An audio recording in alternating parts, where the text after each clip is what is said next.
Hi hello welcome back. ഇന്ന് ഞാൻ lunch ടൈമിലെ കുറച്ച് കാര്യങ്ങളൊക്കെ ആട്ടാ ഷെയർ ചെയ്യുന്നത്.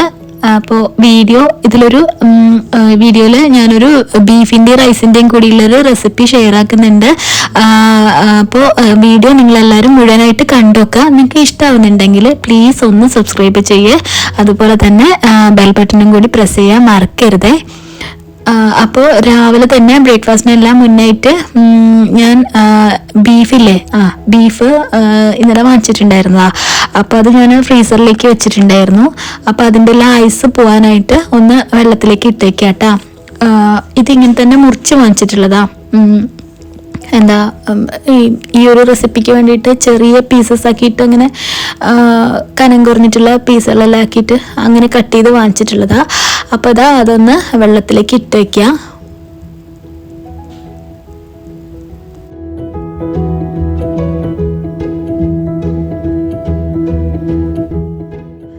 ഇനിയിപ്പോൾ ഈ ബീഫിൻ്റെ കൂടെ കുക്ക് ചെയ്യാനായിട്ട് കുറച്ച് വെജിറ്റബിൾസ് എല്ലാം ഒന്ന് നന്നാക്കി എടുക്കാനുണ്ട്.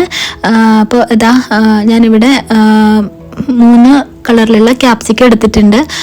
അതുപോലെ തന്നെ വെല്ലുള്ളി 2 എടുത്തിട്ടുണ്ട് കേട്ടോ. സവോള അത് 2 എടുത്തിട്ടുണ്ട്. അപ്പോൾ അതൊക്കെ ഒന്ന് നന്നാക്കിയിട്ട് കുറച്ച് നേരം വെള്ളത്തിൽ ഇട്ട് വയ്ക്കല. അപ്പോൾ ഇതില്ലേ ഈ 3 കളർ വേണമെന്നൊന്നും ഇല്ല കേട്ടോ. നിങ്ങളുടെ അടുത്ത് ഉള്ളത് എടുത്താൽ മതി. അപ്പോൾ എൻ്റെ അടുത്ത് 3 കളർ ഉള്ളതുകൊണ്ട് ഞാൻ ആ 3 കളർ, ഇവിടെ മോൾക്കൊക്കെ കളർഫുള്ളായിട്ടിരിക്കുന്നത് ഭയങ്കര ഇഷ്ടമായതുകൊണ്ട് അങ്ങനെ 3 ഉള്ളത് കൊണ്ട് എടുത്തതാ. ഇനിയിപ്പോൾ കുറച്ച് ഇഞ്ചിയും വെളുത്തുള്ളിയും കൂടി ഇതിലേക്ക് ഇട്ട് കൊടുക്കാനുണ്ട്. അപ്പോൾ ശരിക്കും ഇതിൽ നിങ്ങൾ ഇഞ്ചി വെളുത്തുള്ളി പേസ്റ്റ് ഉണ്ടെങ്കിൽ അത് മതി. പക്ഷേ എൻ്റെ അടുത്ത് തീർന്നു പോയതുകൊണ്ടാണ്. അപ്പോൾ ഒരു 2 അല്ലി വെളുത്തുള്ളിയും ഒരു ചെറിയ കഷ്ണം ഇഞ്ചിയും കൂടി ഇതിലേക്ക് ചേർത്ത് കൊടുത്തിട്ടുണ്ട്. ഇനിയിപ്പോൾ ഇതിലേക്ക് കുറച്ച് വിനിഗറില്ലേ, അത് ഒഴിച്ചു കൊടുക്കല. എന്നിട്ടൊരു 10 മിനിറ്റ് ഒന്ന് സോക്ക് ചെയ്ത് വെക്കും കേട്ടോ. അപ്പോൾ 10 മിനിറ്റ് ഒന്നും ഇല്ല കേട്ടോ. നിങ്ങൾക്ക് ടൈമുള്ള പോലെ വെച്ചാൽ മതി.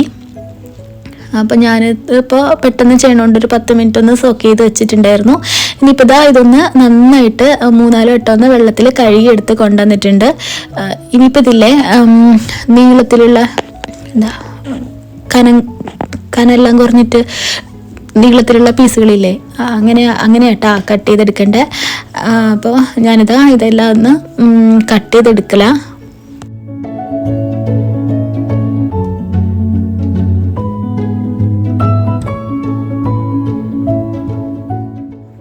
വെജിറ്റബിൾസ് എല്ലാം നന്നാക്കി എടുത്തിട്ടുണ്ട്. കട്ട് ചെയ്തെടുത്തിട്ടുണ്ട്. നീളത്തിൽ ഇങ്ങനെ കട്ടാക്കി എടുത്തിട്ടുണ്ട്. ഇഞ്ചിയും വെളുത്തുള്ളിയൊന്നും ഇപ്പോൾ കട്ടാക്കണില്ല കേട്ടോ. ഇതൊന്ന് ബീഫിലേക്ക് ചേർത്ത് കൊടുക്കാനുള്ളതാ. അപ്പോൾ ഇതിനിടയിൽ ഞാൻ ബീഫെല്ലാം കഴുകി എടുത്തിട്ടുണ്ടായിരുന്നു. അപ്പോൾ ആ ബീഫ് വെള്ളം വാർന്നു പോകാനായിട്ട് വെച്ചിട്ടുണ്ടായിരുന്നു കേട്ടോ. അപ്പോൾ അതൊന്നൊരു ബൗളിലേക്ക് ചേർത്തെടുത്തതാ.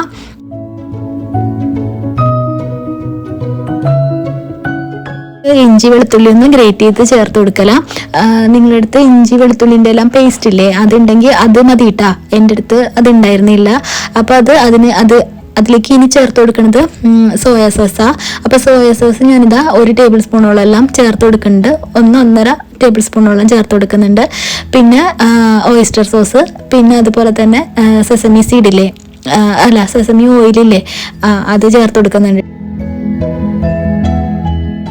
ഉപ്പും പിന്നെ കുറച്ച് കുരുമുളക് പൊടി, എരിവിന് ആയിട്ട് വേറൊന്നും ചേർക്കണില്ല കേട്ടോ. കുരുമുളക് മാത്രമാണ് ചേർക്കണേ. അപ്പോൾ ഇതിങ്ങനെ ചെറിയ പീസുകളായിട്ട് ഇതുപോലെയുള്ള പീസുകളായിട്ട് ആണ് കട്ട് ചെയ്ത് കിട്ടുക ഈ ഒരു റെസിപ്പിക്ക് വേണ്ടിയിട്ട്. അപ്പോൾ ഇത്രയും തിന്നായിട്ടുള്ള പീസുകളായാലുള്ളൂ അത് വേഗം കുക്കായി വരുള്ളൂ കേട്ടോ. അപ്പോൾ ബീഫെല്ലാം ഒന്ന് മാരിനേറ്റ് ചെയ്തിട്ട് ഒന്ന് 10 മിനിറ്റ് വെക്കല. ഇവിടേക്ക് ഒന്ന് പെട്ടെന്ന് തന്നെ അപ്പം തന്നെ ഞാൻ ഇങ്ങനെ ഒന്ന് തുടച്ചെടുക്കാം കേട്ടോ. അല്ലെങ്കിൽ ആ ഓയിലിൻ്റെയൊക്കെ സ്മെല്ലുണ്ടാവില്ലേ. ഇതെന്താ അറിയോ, വേപ്പിലയില്ലേ, എന്താ പറയുക, കറിവേപ്പിലയില്ലേ, അതാട്ടാ. അപ്പോൾ അത് ഞാൻ നന്നാക്കിയിട്ടൊന്ന് ഫ്രിഡ്ജിൽ വെച്ചിട്ടുണ്ടായിരുന്നു. ഞാൻ സാധാരണയായിട്ട് ഇതുപോലെ ഇങ്ങനെ ഒരു ബോക്സിലിട്ടാണ് വെക്കൽ. അപ്പോൾ ഇന്നലെ തീരെ സമയമില്ലായിരുന്നു. അപ്പോൾ അത് കാരണം ഞാനൊരു കവറിലാക്കിയിട്ടെല്ലാം ഫ്രിഡ്ജിലേക്ക് വെച്ചതാ. അപ്പോൾ ഇതൊന്ന് കുറച്ചൊന്ന് ബോക്സിലേക്ക് ആക്കി വെക്കുന്നുണ്ട്. പിന്നെ കുറച്ച് അങ്ങനെ തന്നെ വെക്കാം കേട്ടോ. ഇതെന്തിനറിയോ, ഈ ഫ്രൈ ഒക്കെ ഉണ്ടാക്കില്ലേ, ചിക്കൻ ഫ്രൈ ഒക്കെ ഉണ്ടാക്കുമ്പോൾ അതിലേക്ക് ചേർത്ത് കൊടുക്കാനാണ്. അതങ്ങനെ തണ്ടോടെ എല്ലാം കിടക്കുമ്പോൾ നല്ല ഭംഗിയല്ലേ, അപ്പോൾ അതുകൊണ്ടിട്ട് അങ്ങനെ ചെയ്തതാ.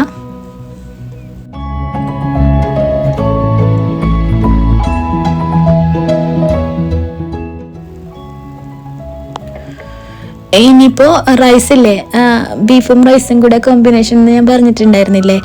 അപ്പോൾ അതിലേക്ക് വേണ്ടുന്ന റൈസ് റെഡിയാക്കല. ഇത് കണ്ട, ഇത് എന്താ നമ്മുടെ സാധാരണ റൈസ് ഒന്നല്ല കേട്ടോ, ഇത് ജാപ്പനീസ് റൈസ് എന്നെല്ലാം പറയും. പിന്നെ അതുപോലെ ഷോർട്ട് ഗ്രെയിൻ റൈസ് എന്നും അങ്ങനെയൊക്കെ പറഞ്ഞിട്ട് വാങ്ങിക്കാൻ കിട്ടലുണ്ട്. അപ്പോൾ ആ ഒരു റൈസാട്ടോ. അതൊന്ന് നന്നായിട്ട് കഴുകി ഒരു 3-4 വട്ടം കഴുകിയിട്ട് ഒരു 10-15 മിനിറ്റ് ഇങ്ങനെ സോക്ക് ചെയ്ത് വെക്കും. എന്നിട്ടാട്ടോ ഇത് കുക്ക് ചെയ്യൽ. അപ്പോൾ ഈ ഒരു റൈസാട്ടോ ഈ ഒരു റെസിപ്പിയിലൂടെ ടേസ്റ്റ് ഉണ്ടാവുക.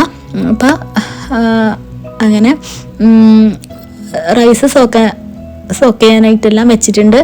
ഇനിയിപ്പോൾ നമ്മൾ മാരിനേറ്റ് ചെയ്ത് വെച്ചാൽ ആ ഒരു ബീഫ് ഇതാ പാനിലേക്ക് ചേർത്ത് കൊടുക്കുകയാണ്. പാനെല്ലാം ലോ ഫ്ലെയിമിലാട്ടാണ് വെച്ചിട്ടുള്ളത്.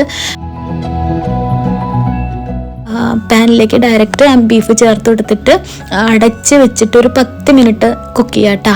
അപ്പോൾ 10 മിനിറ്റിന് ശേഷം ഒന്ന് ഓപ്പൺ ചെയ്തിട്ടുണ്ട്. അപ്പോൾ ഇത് ഞാൻ വെള്ളമൊന്നും വെച്ചിട്ടുണ്ടായിരുന്നില്ല. ഇതാ കണ്ടില്ലേ, ഇതിൽ ബീഫ് നല്ല ഇറങ്ങി വന്നിട്ടുള്ള വെള്ളാട്ടാ. അപ്പോൾ അതിലേക്ക് ഇനി നമ്മൾ അരിഞ്ഞ് വെച്ചിട്ടുണ്ടായിരുന്ന ഇതാ വെജിറ്റബിൾസ് ഇല്ലേ, അത് ചേർത്ത് കൊടുക്കുക. അപ്പോൾ വെജിറ്റബിൾസ് എല്ലാം ചേർത്തിട്ട് ജസ്റ്റ് അടച്ച് വെക്കാട്ടോ. ഇത് ഇപ്പോൾ ഒന്നും ഇളക്കൊന്നുമില്ല, ജസ്റ്റ് അടച്ച് വെച്ച് വീണ്ടും ഒരു 5 തൊട്ട് 10 മിനിറ്റ് വരെ ഒന്നും കൂടി ഒന്ന് കുക്കാക്കി എടുക്കല.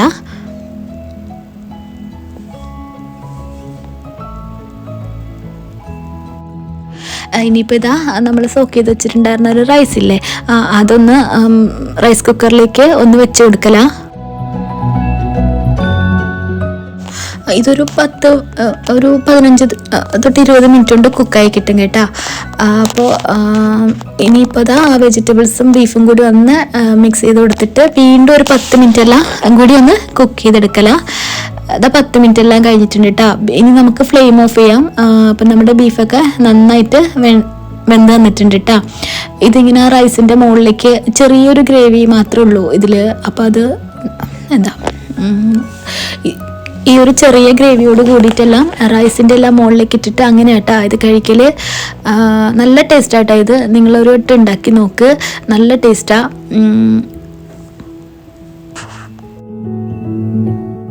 റൈസും ഒരു 20 മിനിറ്റ് കഴിഞ്ഞപ്പോഴേക്കൊക്കെ റെഡിയായി വന്നിട്ടുണ്ട്.